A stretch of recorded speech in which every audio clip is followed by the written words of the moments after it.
안녕하세요, 고양이 보살입니다.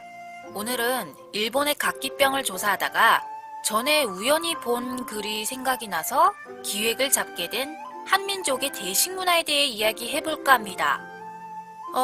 오늘 이야기는 다른 구담 시리즈처럼 일화나 전설 이야기를 늘어놓기보다는 사실 대놓고 남아있는 이야기는 없기 때문에 가벼운 토크쇼 정도라고 생각하시면 될 것 같아요. 그럼 다른 에피소드보단 좀 편안하게 한번 이야기를 진행해 보도록 하겠습니다. 보릿고개. 요새같이 먹을 것이 풍부하고 물자가 넘치는 시대에는 보기도, 듣기도 힘든 단어가 되었는데요. 제가 어렸을 적에 어머니께서, 그러니까 어머니가 조그만 아이였을 적에 힘들었던 시절에 대해 이야기를 해주시면서 곧잘 말하던 단어였습니다.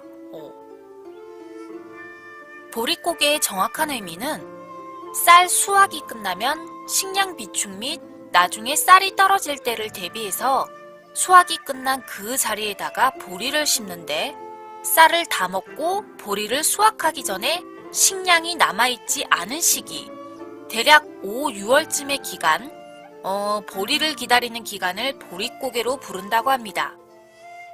다른 말로는 춘궁기 또는 맹년기라고 부른다고 하는데요. 몇 달 전에 인터넷에서 재밌는 글을 발견했습니다.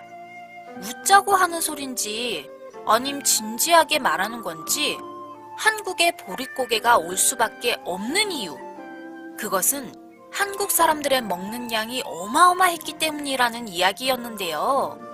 지금의 식사량으로 본다면 식량이 모자라는 일이 없었을 텐데 그때 당시 사람들의 먹는 양이 현대인들보다 배로 먹기 때문에 보릿고개가 올 수밖에 없지 않았을까 하는 이야기였습니다. 일본의 각기병 자료를 조사 중에 한국은 각기병이 없었나 하고 자료를 찾아보는데 한국은 김치와 각종 반찬을 섭취했기 때문에 각기병 발생률이 미미했다. 와, 덤으로 이런 글을 발견했습니다. 지금으로부터 대략 80년 전 일제강점기 조선총독부의 통계 자료에 의하면 그때 당시 한국인들의 사망 원인 1위가 바로 위장병이라고 하는데요. 아무래도 많이 먹는 대식 문화로 인해 위장병에 잘 걸리지 않았을까 하는 이야기였습니다. 조선의 식문화를 설명하면서 대표적으로 나오는 사진인데요. 식문화도 식문화지만 우리는 저 어마어마한 그릇 사진을 보고 엄청난 기함을 토하게 됩니다. 누가 포토샵으로 밥그릇 크기를 조정한 것이 아닌가? 저것이 정녕 밥그릇이랑 국그릇이란 말인가? 저 국그릇은 설마 바가지가 아니겠지요? 그런데 생각을 해보니 어렸을 적에 우리 할머니도 그러셨고 어머니도 그러셨고 친척 집에 가면 작은 엄마도 그러셨고 친구 집에 놀러 가면 친구 어머니도 그러셨고 틈만 나면 뭔가를 먹이려고 했던 게 생각이 납니다. 그럼 뭐 이해가 안 가는 이야기도 아니지만은 자, 이제 우리나라 대식 문화에 대해 남겨진 사료라든가 우리나라에서 살았던 외국인들의 말들을 한번 알아보도록 합시다. 먼저 제가 찾은 기록 중에 제일 오래돼 보이는 기록, 삼국유사에서 태종무열왕 김춘추의 식사량에 대해 적혀져 있는 구문이 있는데요. 왕은 하루에 드시길 쌀 서말과 꿩 9마리를 잡수셨는데 경신년에 백제를 멸망시킨 뒤에는 점심은 그만두고 아침과 저녁만 하였다. 그래도 계산하여 보면 하루에 쌀이 6말, 술이 6말, 그리고 꿩이 10마리였다. 성안의 시장 물가는 배 한 필에 벼가 30석 또는 50석이었으니 백성들은 성군의 시대라고 말하였다. 삼국유사 태종무열왕기. 역시 많이 드시는 만큼 선정을 베푸시는 건가요? 신라시대에도 식사는 3끼를 먹었나 보네요. 근데 저렇게 드시면 위장도 위장입니다만 술이 6마리면 한 마리 18리터 정도라고 하니까요. 108리터면 뭐? 술을 맨날 100리터를 마셨다고? 헐, 말이 돼? 이렇게 되면은 위장보다 간이 나만 아는가요? 대박. 감이 안 잡히시죠? 그러니까 내가 좋아하는 맥주캔이 500ml가 한 캔인데 100리터면 이게 10만 ml인데요. 그럼 맥주캔이 몇 개야? 하루에 캔 200개를 마셨다고? 아예 옹기짝을 옆에 두고 퍼드셨구만. 어? 아니 지금 대식 문화가 아니고 신라의 음주 문화에 놀라게 되네요. 그리고 쌀이 6마리면 여러분 한 마리 8kg 정도래요. 그럼 또 하루에 48kg를 먹었다고. 하루에 3끼라서 나누기 이거 3을 해도 끼당 18kg예요. 이거 궁정 사람들 다 먹는 양이 48kg 아니야? 대박. 아님 이렇게도 생각해 봅시다. 옛날에는 왕족들 식사는 일단 많이 만들어 놓고 왕은 일부만 먹고 남은 거는 하인들이 먹어 치웠다. 뭐 이런 기록도 있으니까요. 그렇게 한다면 뭐 저렇게 기록이 남을 수도 있겠지만요. 할 말이 없어졌으므로 다음으로 넘어가도록 하겠습니다. 뭔가 시작부터 현기증이 나기 시작했습니다. 고려시대에는 찾은 기록이 없어서 패스하고요. 조선시대에 들어가면 대식문화에 대한 기록이 아주 샘솟아나옵니다.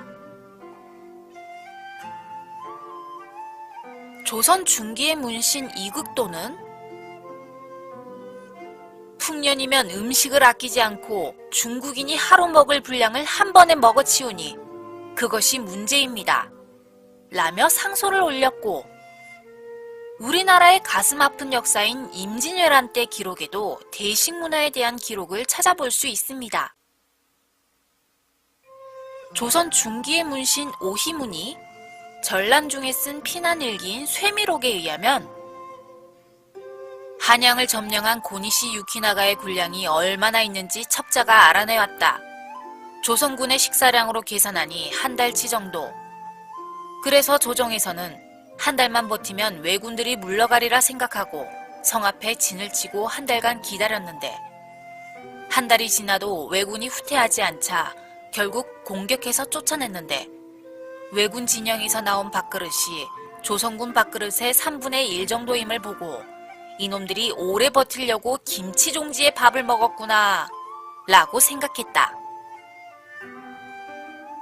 군사소설가 윤민혁 씨의 조선시대의 대식문화라는 글에 의하면 심지어 극심한 식량난으로 수군 자체가 와해 직전에 있던 1594년에도 이순신은 하루 쌀 5홉 이하로 먹이고 있는데도 모자라니 이대로 가면 몇 월 달 이후로는 식량 보급 불가라고 보고 있죠. 즉 현대인의 2배 가까운 밥을 병사들에게 먹이고 있었는데도 병사들이 굶주려서 싸울 수가 없다라는 것이죠. 이 5홉이요. 지금 현대인들 기준으로 치자면 한 2~3배 정도 된다고 합니다. 이번엔 조선 후기로 가보도록 합시다. 조선 후기의 문인이자 실학자 이익의 성우사설을 보면 우리나라 사람들이 다식에 힘쓰는 건 으뜸이다. 유구국 사람들은 우리나라 사람들을 보고 항상 큰 사발에 밥을 퍼서 쇠숟가락으로 퍽퍽 퍼먹으니 어찌 가난하지 않겠는가 라며 비웃었다. 그리고 네덜란드인으로서 조선에 표류해왔던 하멜 역시 이런 말을 남겼습니다. 조선 사람들은 명랑한 성격을 지닌 엄청난 대식가들이다. 뭔가 이번 에피소드는 분명 분량이 적을 거야 라고 생각을 했는데 양파도 아닌 것이 까면 깔수록 이야기가 나옵니다. 구한말에는 조선을 방문한 다양한 외국인들이 조선의 대식 문화에 관련해 언급하고 있습니다. 대표적으로 외국인으로는 영국 출신인 여행가 이사벨라 버드 비숍 여사는 조선 사람들은 보통 한 사람이 3, 4인분을 먹어치우고 서너 명이 앉으면 한 자리에서 20개 내지는 25개의 복숭아와 참외가 없어지는 것이 다반사이다. 다른 외국인의 이야기도 함 들어볼까요? 조선인들이 대식가라는 점에서 비교할 만한 대상이 없다. 일본인들은 조선인들이 자신보다 3배는 더 먹는다고 말했는데 실제로 제물포에 와서 보니 정말로 그랬다.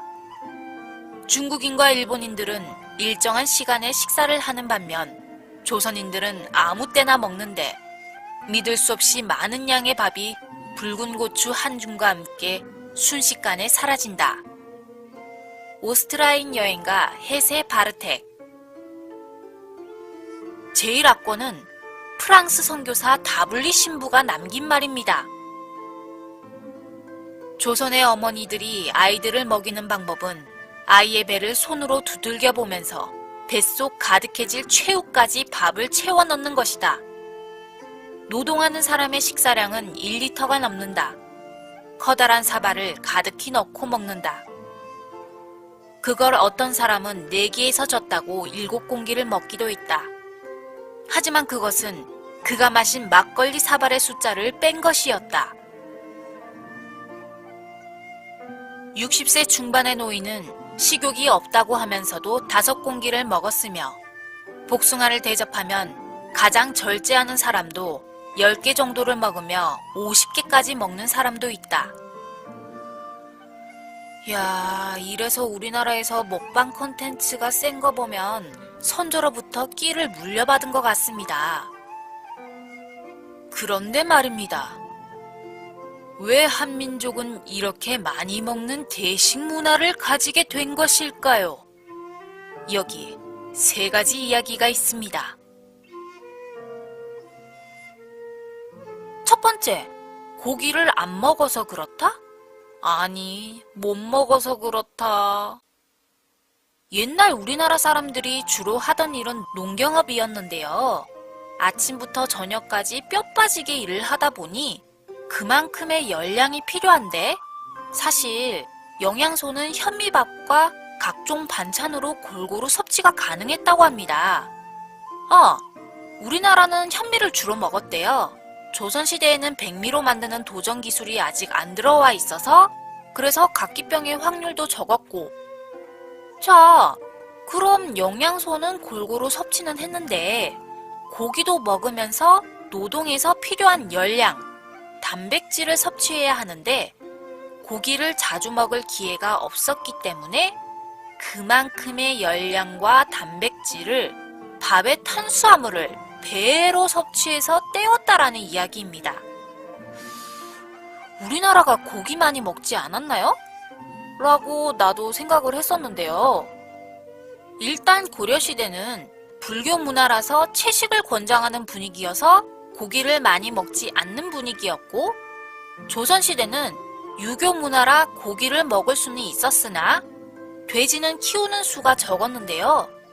왜 적게 키웠는가 하면 사료도 많이 들어가고 이 집에다 가두고 키워야 했기 때문에 신경도 많이 써야 해서 사람들이 적게 키웠다고 합니다. 그럼 소가 있지 않느냐 하면은요. 소고기는 농경 문화인 조선에서 고기로 키워지기보다는 밭을 일구는 중요한 농기구였기 때문에 쉽게 잡지 못하는 귀한 몸이셨기 때문입니다. 심지어 노비보다 배로 비싼 금액으로 팔리는 게 소였습니다. 그래서 상대적으로 많이 먹던 고기가 닭이었다고 하는데요. 역시 친느님의 인기는 조선시대부터 두 번째, 조선 사람들이 많이 먹을 수밖에 없었던 이유. 두 번째 이유는 위에 나왔던 프랑스 신부 다블리의 다른 발언에서 그 이유를 찾을 수가 있습니다. 조선인들은 곱창과 생선을 특히 좋아하는데 이것이 상위에 오르는 경우는 거의 없다. 왜냐하면 보자마자 먹어 치우기 때문이다. 그래서 조선인들의 집에는 비축한 식량이 거의 없다.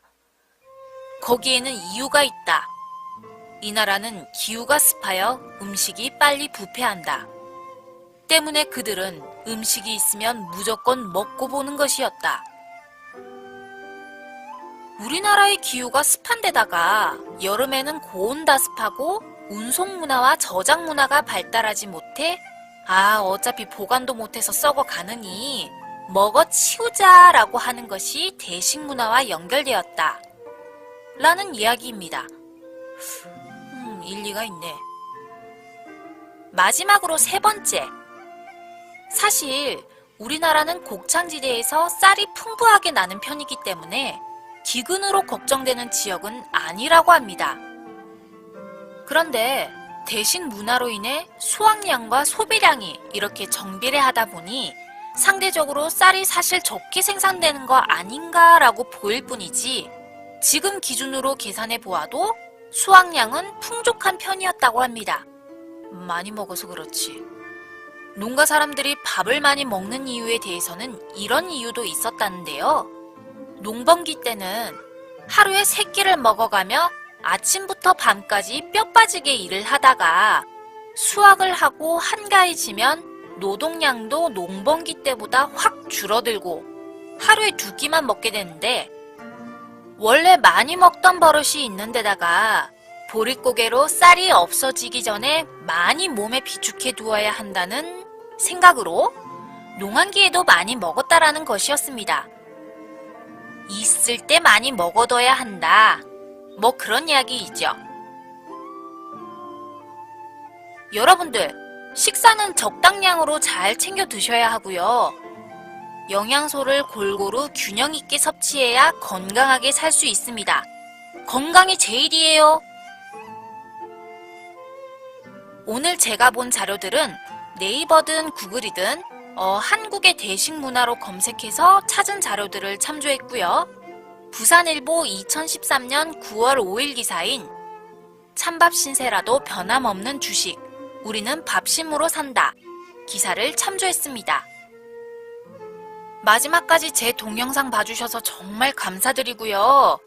다음 편은 길을 비켜라 조선통신사 나가신다 편으로 찾아오도록 하겠습니다. 지금까지 고양이 보살이었고요. 이때까지 들어주셔서 정말로 감사합니다. 다음 편으로 찾아올게요. 안녕!